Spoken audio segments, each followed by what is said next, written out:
दोस्तों, कुछ दिनों पहले शरद पवार और देश के प्रधानमंत्री नरेंद्र मोदी का एक वीडियो वायरल हुआ था, जिसमें देश के प्रधानमंत्री शरद पवार के लिए कुर्सी खींचते हुए दिखाई दिए और साथ ही साथ शरद पवार के गिलास में पानी भरकर उन्हें पानी पीने के ऑफर भी देते हुए दिखाई दिए थे। और हमने उस वीडियो को पूरा देखा था दोस्तों, जहां तक वो क्लिप थी कि उस पानी को शरद पवार ने नहीं पिया था, यानी भरी सभा में ये जो पीएम मोदी ने ऑफर दिया था उसे शरद पवार ने ठुकरा दिया था। अब इस पर शरद पवार ने चुप्पी तोड़ी है दोस्तों। शरद पवार एक मीडिया प्रेस कॉन्फ्रेंस में जब उनसे इस वाकये के बारे में पूछा गया, तो उन्होंने जो बात कही, बड़ा ही दिलचस्प बात कही है उन्होंने दोस्तों। साथ ही साथ उन्होंने महाराष्ट्र की मायावती सरकार को निशाने पर लिया है, खासतौर से अजित पवार की एनसीपी को। क्या कुछ कहा है वो सब कुछ मैं आपको इस वीडियो में बताऊंगा। नमस्कार दोस्तों, मेरा नाम है मनीष कुमार सिंह और आप देख रहे हैं 4 PM महाराष्ट्र। दोस्तों, देश के प्रधानमंत्री नरेंद्र मोदी और शरद पवार का एक वीडियो वायरल हुआ था और मराठी साहित्य सम्मेलन जो कि नई दिल्ली में हुआ था, वहां से ये वीडियो आया था। और इसमें शरद पवार जब अपना संबोधन समाप्त करके अपनी कुर्सी की तरफ बैठने के लिए बढ़े, तो वहीं बगल में बैठे देश के प्रधानमंत्री नरेंद्र मोदी ने वो कुर्सी खींची और उन्हें पानी ऑफर किया। कुछ चैनल्स ने सिर्फ उतना ही दिखाया कि पानी ऑफर कर रहे हैं, कुर्सी खींच रहे हैं, और जमकर तारीफ की पीएम नरेंद्र मोदी की। लेकिन उस क्लिप में आगे भी एक कहानी थी, जब उस पानी को पीने से मना कर दिया शरद पवार ने। और जब उनसे मीडिया ने पूछा कि वो वाकया क्या था, तो उन्होंने कहा, शरद पवार ने जो कहा, उन्होंने कहा कि आप ही देखिए कि मुझे महाराष्ट्र के चुनाव में भटकती आत्मा कहा गया, मुझ पर क्या क्या आरोप लगाए गए, मेरे बारे में किस तरह की भाषा का प्रयोग किया गया। अब उसके बाद मुझे पानी पिलाया जाता है, मेरे लिए कुर्सी खींची जाती है। अब देख लीजिए आप लोग ही कि ये सब कुछ क्या चल रहा है। ये उन्होंने प्रेस कॉन्फ्रेंस में कहा। यानी कि जब शरद पवार पीएम नरेंद्र मोदी के बगल में बैठे थे, तो उनके जहन में वो तमाम बातें ताजा थी, जो कुछ भी महाराष्ट्र में चुनाव के दौरान अमित शाह या देश के प्रधानमंत्री मोदी ने शब्दों का चयन करते हुए उन पर हमला किया था, वो तमाम बातें शरद पवार के दिमाग में थी। तभी जब मीडिया प्रेस कॉन्फ्रेंस में मीडिया ने उनसे ये सवाल पूछा, तो उन्होंने सीधा जवाब दिया कि मुझे भटकती आत्मा और कई सारे आरोप मढ़े गए थे। लेकिन अब देखिए, अब पानी भी पिलाते हैं और कुर्सी भी खींचते हैं। शरद पवार इतना ही नहीं रुके दोस्तों। शरद पवार ने महाराष्ट्र में सबसे ज्यादा जिस मुद्दे की चर्चा हो रही है, वो है अजीत पवार की एनसीपी धनंजय मुंडे। अजीत पवार पे लगातार दबाव बन रहा है कि वो धनंजय मुंडे का इस्तीफा क्यों नहीं ले रहे। पहले ये दबाव महाराष्ट्र की सीएम देवेंद्र फडणवीस पे था कि वो इस पर क्या फैसला करेंगे, क्योंकि मामला बीड़ के एक सरपंच के हत्या का है और इसमें जो नाम सामने आए हैं उनसे कनेक्शन जो है वो धनंजय मुंडे का बताया जाता है। और धनंजय मुंडे का इस्तीफा सिर्फ एनडीए गठबंधन के नेता नहीं, बल्कि बीजेपी के नेता भी मांग रहे हैं। तो ऐसे में जब देवेंद्र फडणवीस पे दबाव बढ़ा, तो उन्होंने फटाक से जो गेंद है वो अजीत पवार के पाले में डाल दी। उन्होंने कहा कि अजीत पवार के एनसीपी का मामला है, उनके नेता धनंजय मुंडे, तो अजीत पवार फैसला करेंगे कि क्या करना है क्या नहीं करना है।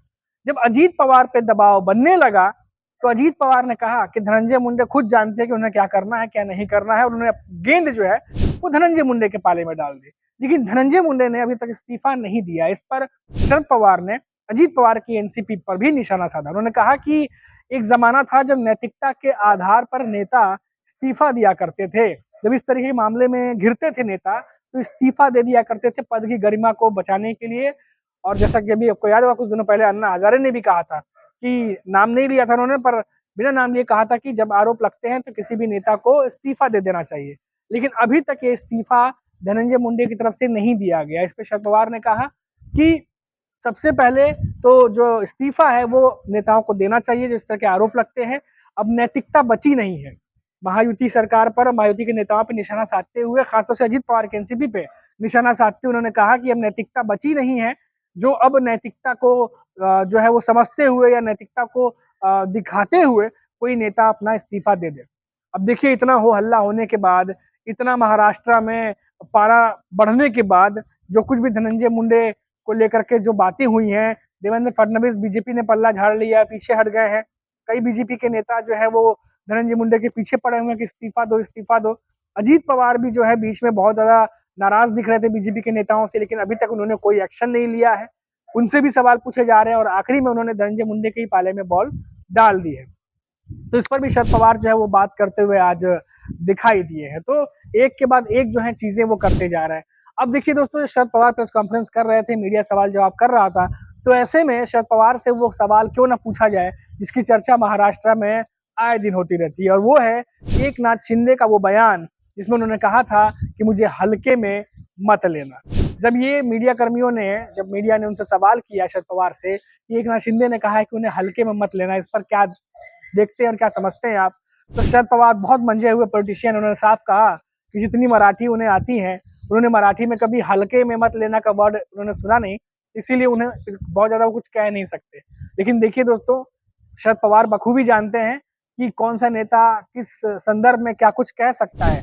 लेकिन ये मामला, क्योंकि जैसा कि समझ में आ रहा है, जो जानकार भी कह रहे हैं कि ये मामला महायुति के अंदरूनी मामले के संदर्भ में कहा गया था, और भले ही एकनाथ शिंदे नाम ना ले रहे हों, लेकिन बीजेपी के नेताओं को मैसेज देने की कोशिश थी कि साल 2022 में जिस तरीके से जो घटनाक्रम घटा, जो एकनाथ शिंदे ने जिस तरीके से अलग हुए, तमाम नेताओं के साथ में सरकार बनाई, उसी का हवाला देते हुए एकनाथ शिंदे ने कहा था कि मुझे हल्के में मत लेना वरना तांगा पलट जाएगा। और जिन लोगों ने मुझे हल्के में लेने की कोशिश की 2022 में, उन्होंने देखा। तो अब जिस तरह की सिचुएशन है महाराष्ट्र में, माना जा रहा है कि जो भी देवेंद्र फडणवीस या एकनाथ शिंदे के बीच में जो कोल्ड वॉर है, उस कोल्ड वॉर में एक मैसेज देने की कोशिश बीजेपी को एकनाथ शिंदे की तरफ से की गई थी। लेकिन जानकार यही कह रहे हैं कि बीजेपी का बहुत ज्यादा एकनाथ शिंदे कुछ बिगाड़ पाएंगे सरकार गिराने या उसमें दबाव बनाने में, ऐसा दिख नहीं रहा, क्योंकि एकनाथ शिंदे के पास भले ही 57 विधायक हों, 57, पर फिर भी ये बीजेपी की सरकार को अस्थिर करने के लिए नाकाफी है, क्योंकि बीजेपी 132 और उनके साथ में अजीत पवार जो सरकार में बिना किसी शर्त के बीजेपी के साथ बने हुए हैं, उनके पास 41 विधायक हैं, जो कि 146 का जादुई आंकड़ा जो है उसे छूते हैं आराम से, बल्कि क्रॉस भी कर जाते हैं। तो ऐसे में एकनाथ शिंदे चाह के भी बीजेपी की जो सरकार है उस पर कुछ ज्यादा दबाव बना नहीं सकते। तब देखना होगा कि आने वाले समय में क्या कुछ होता है, क्योंकि ये राजनीति है और शरद पवार ने एक एक करके सभी विषयों पर उन्होंने बात की है। और खासतौर से जो हमने बात की कि पीएम नरेंद्र मोदी के साथ वायरल हुआ उनका वीडियो, जिसमें पीएम मोदी ने उनको कुर्सी खींचकर बैठकर और पानी देने की जो है वो ऑफर किया था, लेकिन शरद पवार ने पीने से मना कर दिया। हमने आपको पहले भी वीडियो में बताया था दोस्तों कि ये एक डैमेज कंट्रोल के रूप में भी हो सकता है, क्योंकि महाराष्ट्र चुनाव में पीएम नरेंद्र मोदी ने जिस तरीके से संबोधन किए थे और जिस तरीके की बातें उन्होंने कही थी शरद पवार के लिए, यहाँ के नेता, जो महाराष्ट्र के नेता हैं, वो भी ये कह रहे थे कि एक मंझे हुए राजनीतिज्ञ, अनुभवी राजनीतिक जो होते हैं, वो किसी दूसरे ऐसे अनुभवी राजनीतिक के बारे में इस तरह की भाषा का इस्तेमाल करें, ये सही नहीं है। और महाराष्ट्र के बहुत सारे नेता पीएम नरेंद्र मोदी के संबोधन से नाराज भी हुए थे, यहाँ तक कि अजीत पवार के एनसीपी के ही नेता नाराज हो गए थे, और जिस तरीके से शरद पवार को टारगेट किया गया था। तो क्या इस बार जब दोनों नेता साथ में आए तो पीएम मोदी को इस बात का इल्म था, उन्हें जानकारी थी कि चुनाव में कुछ ज्यादा हो गया था, और इसीलिए डैमेज कंट्रोल करने के लिए शरद पवार के द्वारा कि शरद पवार की तरफ एक अच्छा पॉजिटिव नोट दिखाया जाए, एक अच्छा जेस्चर दिखाया जाए, ताकि एक मैसेज कन्वे हो। जो वहां पर तालियां बज रही थी वो दिख भी रहा था कि लोग देख रहे हैं और तालियां बजा रहे हैं, और मीडिया में भी हमने देखा कि बड़े बड़े नेशनल चैनल हैं, उन्होंने भी खूब दबा के चलाया कि देखिए पीएम मोदी ने कैसे पानी का ऑफर किया, कैसे कुर्सी खींची, तारीफ की गई। तारीफ तो की जानी चाहिए वैसे, पर ये जो मैसेज देने की कोशिश थी वो पीएम मोदी ने बखूबी दी वैसे कहा जाए। लेकिन शरद पवार ने भी जो कहना था, उन्होंने पानी को ना पी करके वापस ग्लास को ढकेल के वहीं पहुंचा दिया जहां पर वो ग्लास थी। उन्होंने भी अपना इशारा साफ कर दिया था, जो कि अब बयानों से भी सामने आ गया। अभी के लिए इतना ही, आप देखते रहिए 4 PM महाराष्ट्र। नमस्कार।